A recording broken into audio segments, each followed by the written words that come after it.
नमस्कार.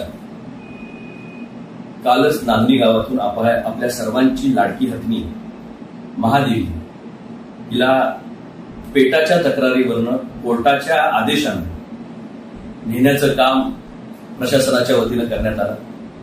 भावनांचा उद्रेक झाला, सगळं गाव जमलं होतं आणि आपल्या लाडकी हत्नी आज आपल्यातनं पुढे जाते हे पाहिल्यानंतर जीव पिळून काढणारा प्रसंग. मग महाराजांचा चेहरा असेल, गावकऱ्यांचे असणारे अश्रू अनावर झाले असतील, लहानांच्या पासून थोरांच्या पर्यंत सर्व गाव आपल्या कुटुंबातला एक सदस्य परगावी निघालाय काय अशा पद्धतीनं एकवटलं होतं आणि परत तिचं दर्शन होतंय की नाही अशा भावनेतनं सगळ्या गावानं निरोप देण्यापेक्षा तिची वाट गाव परत त्या ठिकाणी पाहतंय.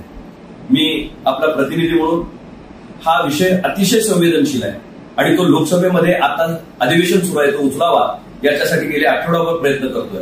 पण मागच्या पूर्ण आठवड्यामध्ये संसद चालली नाही, संसद ऍडजंट झाली, त्याच्यामुळे मागच्या आठवड्यामध्ये तो विषय घेता आला नाही. याही 2 दिवसामध्ये ऑपरेशन सिंदूरवरची राष्ट्रीय पातळीवरची चर्चा असल्यामुळे दुसऱ्या कुठल्याही विषयाला त्या ठिकाणी चर्चेला वाव नव्हता. मी लवकरच या विषयाला वाच्यता पार्लमेंटमध्ये त्या ठिकाणी फोडणार आहे.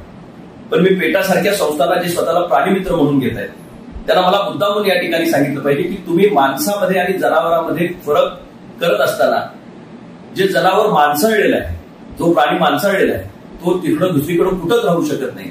ती हत्नी फक्त आणि फक्त नागरी गावामध्येच आनंदाने राहू शकते आणि त्या मठाधिपत्यांच्या आशीर्वादामध्येच आणि त्यांच्या असणाऱ्या व्यवस्थेमध्येच चांगली राहू शकते. जशी माणसाची सायकोलॉजी असते तशी प्राण्यांची सायकोलॉजी असते आणि तिच्यावर होणारा सायकोलॉजिकल परिणाम खऱ्या अर्थानं त्याच्यासाठी तुम्ही कारणीभूत ठरणार आहात. पेटा स्वतःला जर प्राणीमित्र म्हणून घेत असेल आणि प्राण्याच्या संरक्षणार्थही आपण सर्वजण करत असाल तर गावागावामध्ये आमच्याकडे भटकी कुत्री फार मोठ्या प्रमाणात आहे. शहरापासून ग्रामीण भागामध्ये त्यांनी हौदास मांडलेला आहे. तुम्ही ती वंताराला सुपूर्द करण्यासाठी काय करता येते पहा. आम्ही सगळेजण तुम्हाला मदत करू. पण जे जनावर पाळीव जनावरासारखं त्या ठिकाणी राहिलंय, आमच्या बरोबर घरच्या कुटुंबाच्या सदस्यासारखं राहिलंय, त्याला इतकं प्रेम त्याचं गावकऱ्यांच्यावर आहे आणि गावातल्या लोकांचं त्याच्यावर आहे. श्रद्धेचं एक स्थान म्हणून 600 वर्षाची परंपरा त्या मठाला त्या ठिकाणी आहे. असा आमच्या आत्म्याला हात घालण्याचं काम तुम्ही त्या ठिकाणी केलंय. निश्चितच याला आम्ही लोकसभेमध्ये वाच्यता फोडू.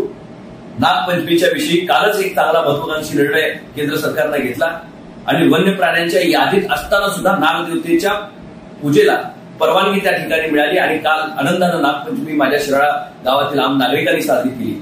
माझा प्रामाणिक प्रयत्न आहे की हत्ती जो या ठिकाणी पाळीव हत्ती आहे, जो परंपरेनं त्या ठिकाणी तिथं आहे, लहानाचा मोठा तिथं त्या ठिकाणी झालाय, त्या हत्तीला परत एकदा मठाकडे सुपूर्द करण्यासाठी काही स्पेशल केस करता येईल का आणि पार्लमेंटनं त्यामध्ये लक्ष घालावं, लोकसभेनं त्यामध्ये लक्ष घालावं आणि कायद्यामध्ये काहीतरी सूट देऊन अशा ज्या हत्ती या ठिकाणी आहेत जे धार्मिक कारणास्तव अनेक वर्षानुवर्ष शेकडो वर्षाच्या परंपरेनं तिथं आहेत त्यांना संरक्षण देण्याचं काम करता येईल का याच्यासाठी मी प्रामाणिकपणे प्रयत्न करेन.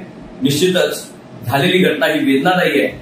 मी पोलीस प्रशासनाला सुद्धा विनंती करतो की केसेस त्या लोकांच्यावर ज्या घातलेत त्या भावनाविवश झालेल्या या ठिकाणी समाजानं आपल्यावर तुमच्यावर करायचं आक्रमण त्यांना कारण नव्हतं, पण आपल्या घरातला सदस्य कोणतरी ओढून घेऊन जात आहे या भावनेतनं खऱ्या अर्थानं तो मनाचा आक्रोश निर्माण झाला. आपणही समजून घ्या, कुठेही कठोर कारवाई या सगळ्या लोकांच्यावर होऊ नये याची काळजी आपण घ्या. ही मी या ठिकाणी प्रशासनाला त्या ठिकाणी सूचना करणार आहे आणि या बाबतीत सन्मान्य मुख्यमंत्र्यांनाही आणि सन्मान्य गृहमंत्र्यांनाही मी या ठिकाणी याच्या बाबतीतली माहिती देणार आहे. आपण संयम राखा.